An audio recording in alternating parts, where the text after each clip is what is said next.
Thank you guys for coming. I want to say, for those who don't know me, but it's pretty much all of you, little overview. I am a beauty advisor for Estee Lauder and Benefit Cosmetics. All that means is that people at the counter, I'm one of them, except I'm not just at a counter and I work events, so they send me to different places. So I do get training, and one of those trainings with Estee Lauder, we learned the look that is the modern classic, and that is kind of, her face is really up in the camera, but that is what Estee Lauder uses on Kendall Jenner, all of our models. It's the look that all the beauty advisors are taught, and it's kind of what we base everything around. It was created by Victor Henao. It's like Henau. Do with that what you want. We usually just say Victor, who is Kendall Jenner's makeup artist. And so he knows what he's doing, and it's a great look, and it's really simple. So the first half hour, I'm going to do the actual tutorial. You'll see up there. Feel free to yell at me if you have any questions. I may be turned, so you may have to be like, Sarah, I have a question, or I'm not ignoring you. And then the last half hour, probably not the full half hour, will be just any questions you have about the industry or makeup or whatever. So I already moisturized your skin, and you can use any moisturizer or whatever. Then I'm going to go in with a primer. This is a smoothing primer. I'm just going to put this on her nose. And I get a lot of questions about, like, is primer needed? Well, do you have to put makeup on your face? Like, no, nothing's exactly like needed. It's absolutely on preference. And like, this is a smoothing primer, so like, if you don't need smoothing, don't use it. Kind of my ordeal. A lot of times I use radiance primers because I love dewy skin. That's just a personal thing. If you like matte skin, you probably want a mattifying primer. Or if you have oily skin and that you're producing oils coming through your foundation, use a mattifying primer. Don't. I would use that before you start caking on powder. It works better. Then we're going to go in with foundation. So this look is supposed to be fresh skin. It's not full coverage. It's not going to be like Instagram, like don't even recognize yourself mask. It's probably not even going to be as much foundation as you usually put on. So like I don't know if you can see that much foundation is what we're working with. No, it's not. Look at that. This is what I wear every day. Smells like a not that big. It looks dark on the sponge, but then Yeah. the sponge is white stuff. And all I'm doing is spreading this on the skin. Again, I started in the middle areas and I'm just spreading outwards. And that's pretty much all we're gonna do. She's got really, really nice skin, so she's not gonna need as much. If you feel like you need more coverage, obviously put more on, but people have a hard time remembering that foundation is not meant to cover your blemishes. It's just meant to even your skin tone. So if you're like, if you have that pimple on your forehead and so you slather like a ton of foundation, it's not going to do much. That'll probably just make it look worse. So use like a spot concealer rather than more foundation. Plus, if you use more foundation, like foundation is expensive. I'd be wasting product.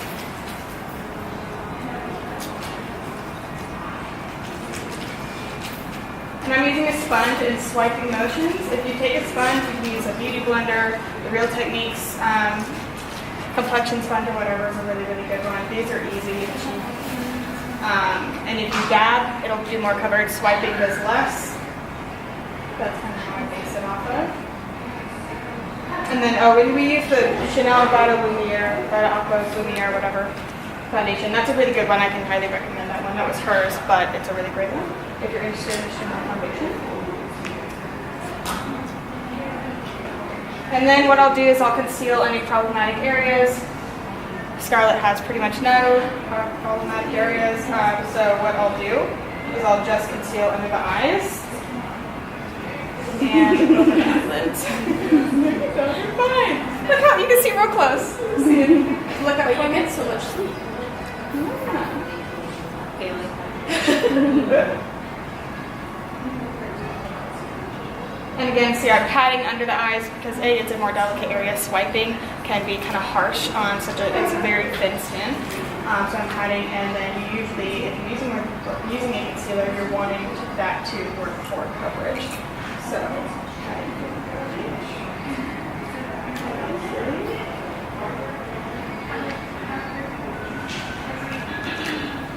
During training, we have to take off the makeup that we put on and board to training, which is traumatic for all of us, because you can imagine a bunch of beauty advisors. We all are wearing Estee Lauder Delaware, which is a great foundation. I love it, but we like to take it to the next level and wear like 8 layers.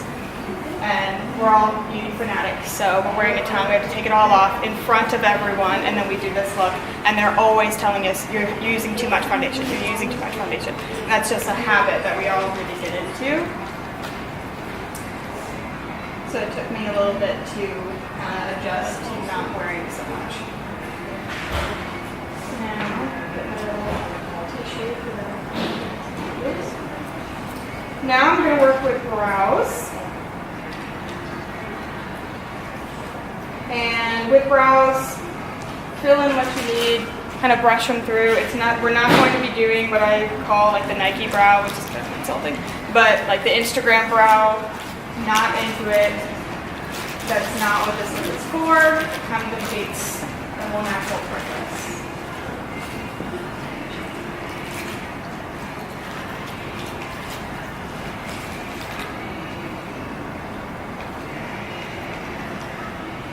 And I'm not doing much. I'm doing small strokes and just filling and kind of perfecting the shape a little bit. And I realize I am blocking your view. Sorry.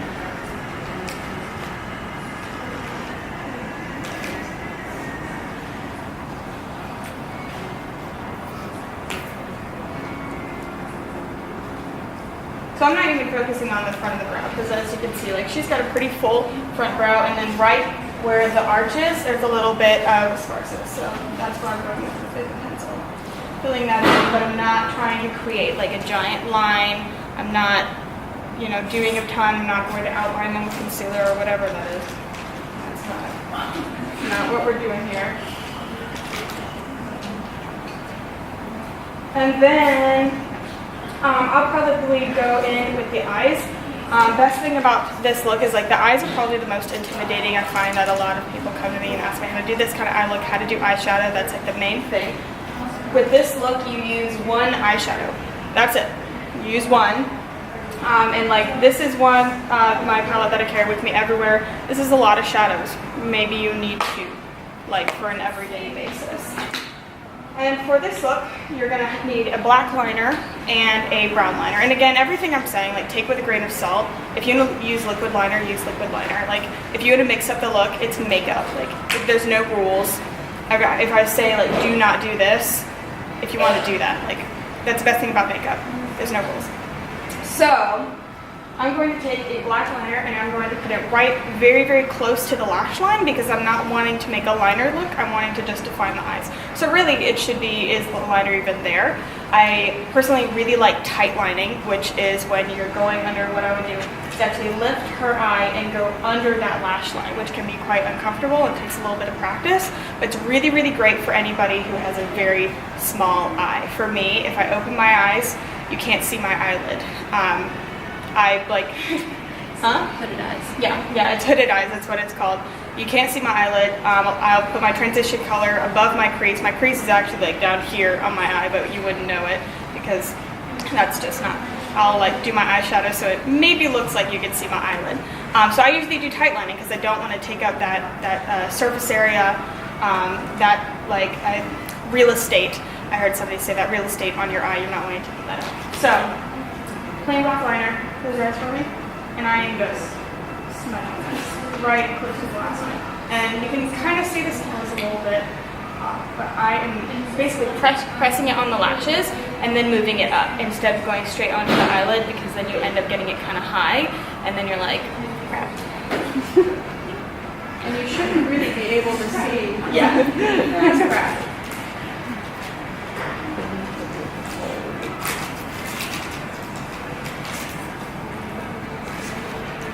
You shouldn't be able to see like that much of a difference on her eye, which is exactly what you want.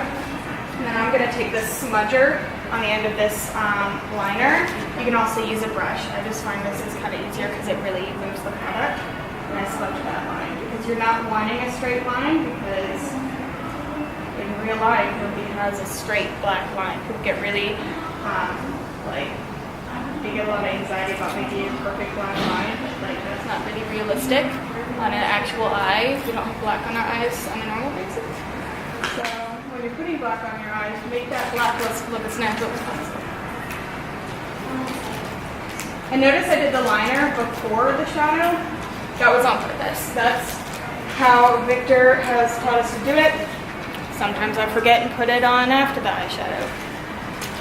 The world isn't ending.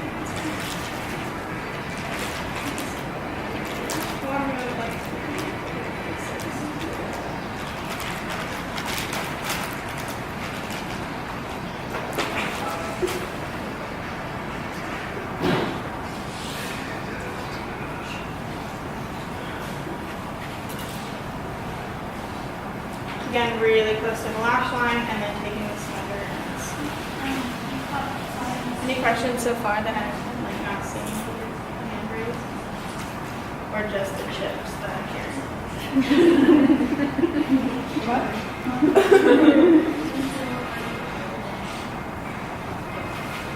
What I'll do and what I'm doing right now, a lot of times I'll flick up the outer edge, not into a point, but I will actually flick it like upwards. To try to create more of a shadow right on the outer part of that lash line.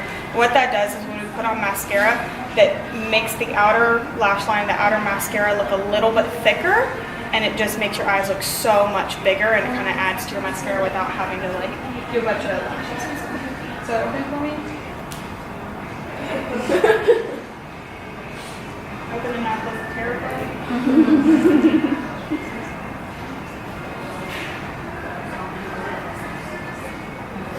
And again, if it doesn't look perfect, that's perfect because you don't want it to.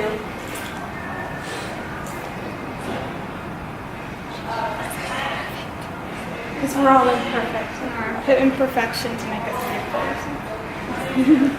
So again, I'm going to go in with one eyeshadow. I'm going in with this matte brown just because that's what I'm feeling that day. I honestly thought about bringing a big palette and just having her say what's your favorite color, but I want to use this one, so I'm not going to do that.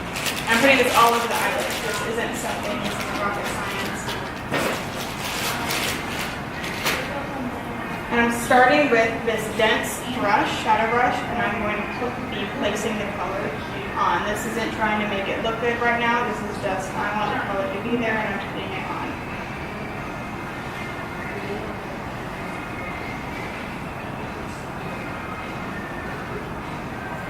So right now it just looks like a blob of color. Really good. And so then I'm going in with a clean, fluffy brush, and I'm just going to buff that out. That's the biggest thing with eyeshadow. Going in with another clean brush is going to be your best friend.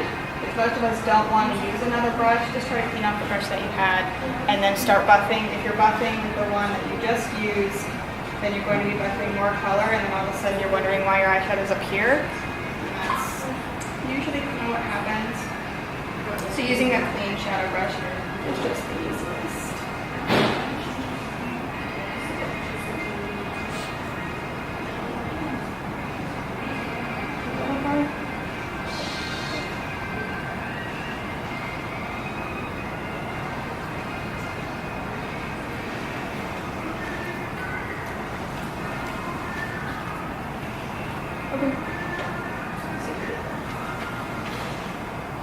So next I'm going to be using what Victor recommended, using a brown liner on the bottom lash line. I'm not going to do that. I have a brown liner just because on the lower lash line I prefer to use shadow. Even on the upper lash line I still recommend using shadow. I like using liner, but sometimes it's easier to work with shadows because they're a lot more forgiving.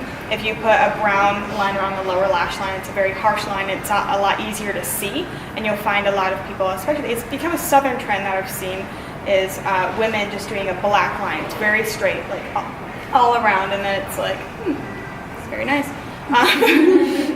But it's just not really what I prefer, and I find using shadow is a lot easier to work with. And since I went in with a brown shadow on top, I can go ahead and use that same brown shadow on the bottom, just to keep everything symmetrical. Or you can use the brown liner, just making sure that you're smudging it out, so it's more of a defining factor than a look at this brown line kind of thing. And this is a really flat brush. Look up for me. I'm also putting this super close. Can you see all right on there? I know it's not like super great. responding. I'm gonna take that as a yeah, we're fine. Like one of you would tell me. Yeah, we're fine. Thank you. I prefer the in-person view. Okay. Good to know. I wanted to make sure that you were able to see what I was doing, because I figured from afar away it'd be a little bit hard. And I'm taking a small, defined, fluffy brush and blending that out. I apologize, I'm making it a little longer.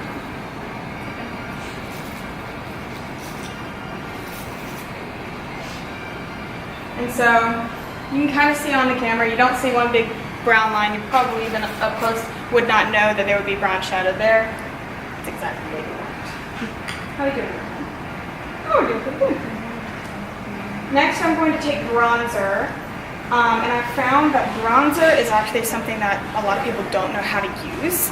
I have a lot of people coming up and they're like, what is bronzer for? And then they get mixed up with bronzer and this whole contouring thing. And then they see the people painting their faces, and it gets very overwhelming. I'm not going to be doing any contouring. Scarlett has a very brown face. That's totally fine. It's not something that's bad, but some people would automatically think, oh, you need to contour her face to make her cheekbones look.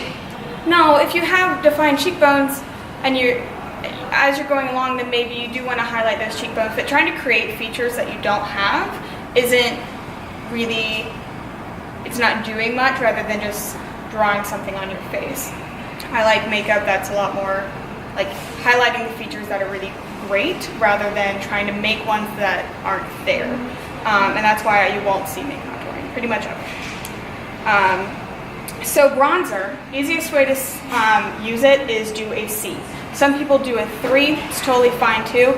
I get a little weary about telling people a 3 because then right here it's really easy to see, and that's where you can kind of get a line of, and it's meant to be darker than your skin, so it's like a dark line, and if you're not buffing it out properly, it can kind of, it just looks really weird. So I use a C and I always knock off the brush, and I always start in the hairline and then I'll move down.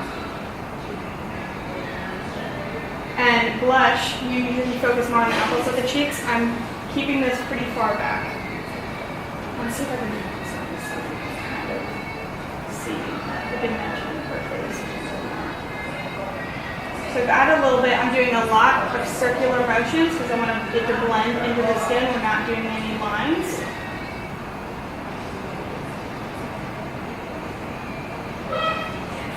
And I don't know if you can, I'm going to get over here with you guys. I don't know if you can see, one side of her face looks slightly different than the other.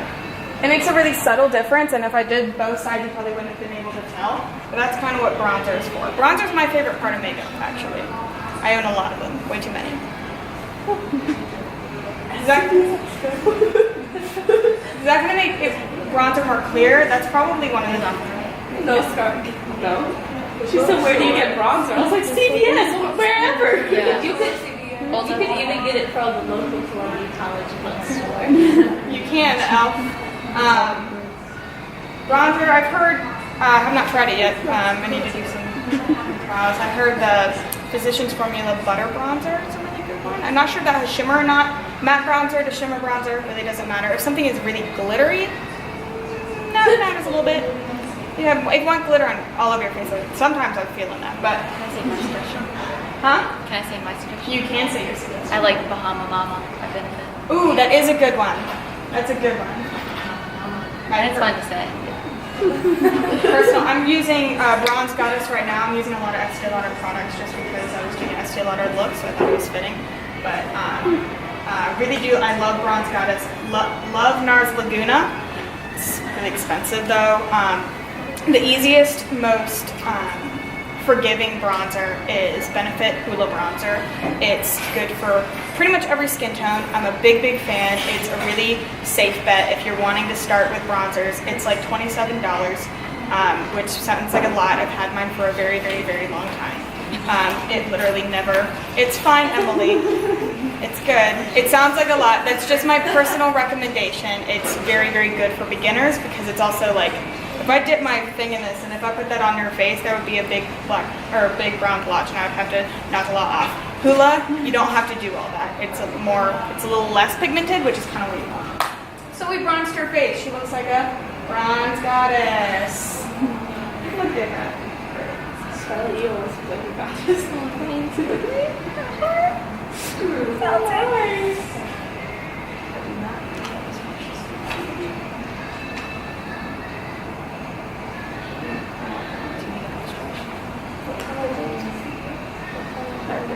It's just a little bit stiff for me. So then I'm going in with blush. She's already got a little bit of pink in her cheeks, so I'm not going to go in with like a super pink blush. I'm going in with this, and I'm kind of staying away from that middle one. Super pretty color, but she's already got some redness in her cheeks, and so I'm not really wanting to add more than that. I'm putting this on the apples, and you notice like I did it across my arm because I want as little product on the brush as possible with blush. A lot of times you get carried away and you want to add more and more and more, and don't do that. Just don't. Or do, you know, because there's no rules. I hate saying don't do something, even though that's like easiest to learn, but I'm keeping it on the apples, and then I'm moving it back.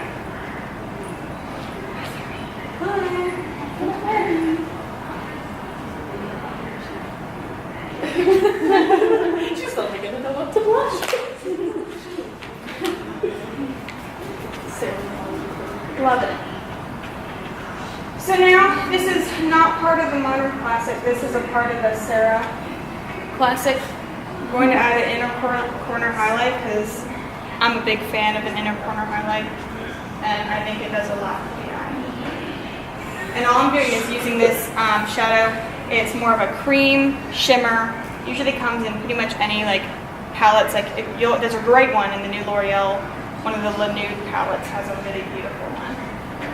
And I'm putting this right on the inner corner, and that just opens up her eyes. And what I'll do is I'll take my finger and I will close my eyes for me.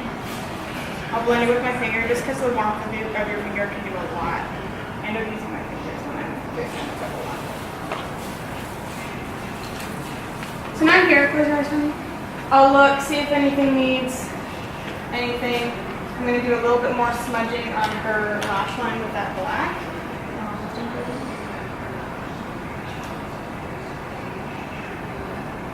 And normally, like I'm talking a lot, I've been doing this for a while, and this doesn't take you a very long time. That's kind of the point. It's not meant to take a long time. And then we'll go in with mascara. Scarlett, what mascara do you like to use? The Volume de Chanel, recommended by Scarlett. Good. So close your eyes and actually here, wait, open, look down, and look over your corner. If you get uncomfortable, That was the most complex instruction for someone putting mascara on it every single thing. yeah. Just tell me when you need it. Okay. And if you get uncomfortable, tell me, because if you like, I start watering and then everything goes down your face, you waste a little bit of time. It's the easiest position for people to be in. Go ahead, take a break. When putting mascara on, because somebody putting mascara on you is not very comfortable. And so if they look the opposite way of the eye that they're doing, look down. If you're wanting to do makeup on somebody, that's the easiest way to do it. Ready?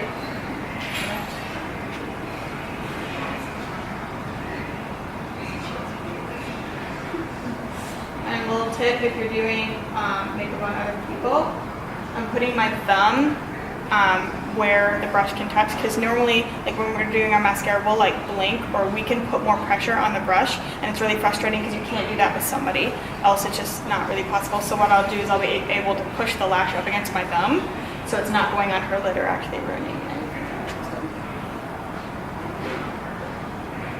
So now look down.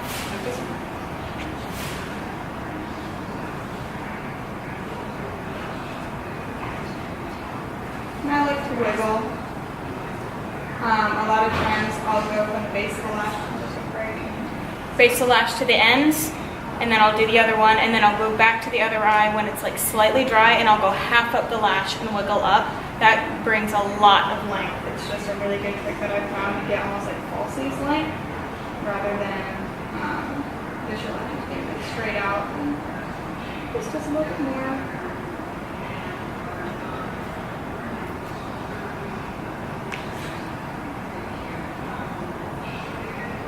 So again, going halfway up, halfway up. Yeah. And then you are going to see the free mascara because I'm just going to use this. So look up for me. Big fan of bottom lash mascara. If you're going to use the one that you already have and it's really big and bushy, wipe the product off. Like, I mean, straight up take a tissue, like wipe it off, or else it'll get really clumpy. I use this mascara specifically for lower lashes. Look up, and I just like pretty much tap them, just to kind of tint them.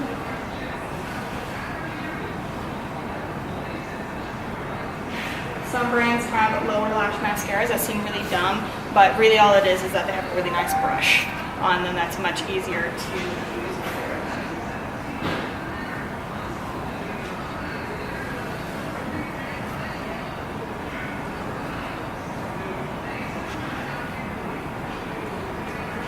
And then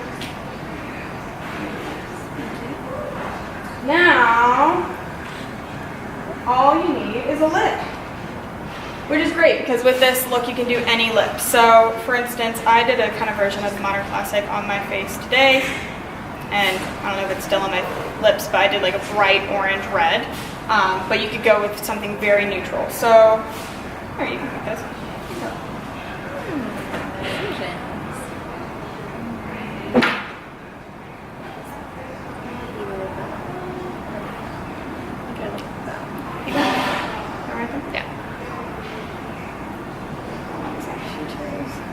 Baby doll. So if you're looking at the Eve Pearl lipsticks, it's baby doll. Love it. Looks like a baby doll. And I'm just taking a lip